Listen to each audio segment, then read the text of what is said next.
It's been really interesting working on Kathi as a character. Well, mainly because it's a female character that I'm not playing, which is a nice change.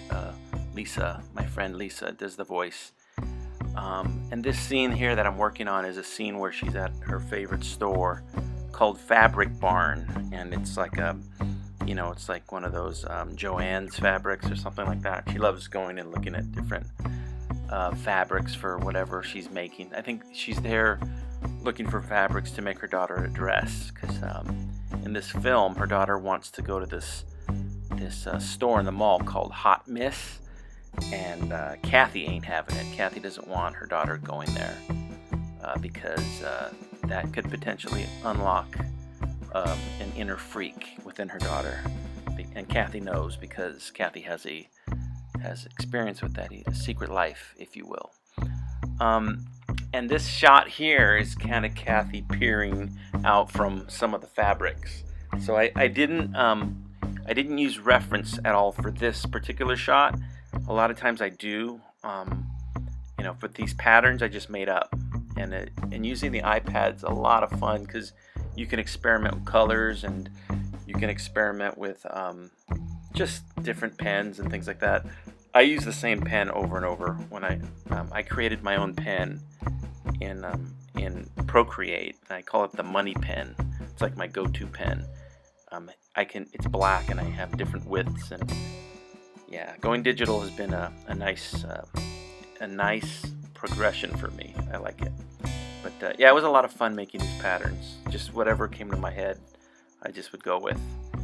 And when you see Kathi's face right now populate, it's a pre-made face. So like what I do with my characters, my main characters, is I do front, side, and back, and a lot of times a 3/4 view, and I just reuse those heads, and I change things up in them, and so there you see her head. I just pasted it in there, and I put the shading on there.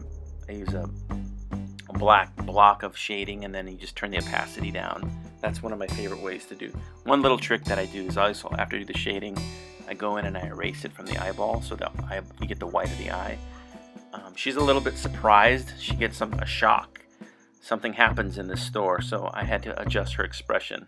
So there's a couple of the layers right there. But yeah, this was a fun scene to do, and I definitely wanted all of the patterns to pop, and there's her eyes. I wanted her looking around, and of course I cheated, because you don't see her mouth move, and that was wonderful, not having to do lip sync.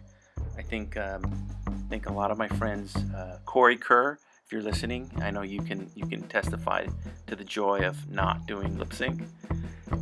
It's like one of the least favorite things to do, but it's one of the most effective things. So, and then she goes from being shocked, astounded, to being a little bit angry. There's a lot of emotion in this scene. Pretty sure Kathi's gonna win an Oscar. It was a lot of fun recording with Lisa too. Lisa's great. Some of the more other patterns I put in the back. She's just surrounded by fabrics, which is a place that she loves to be.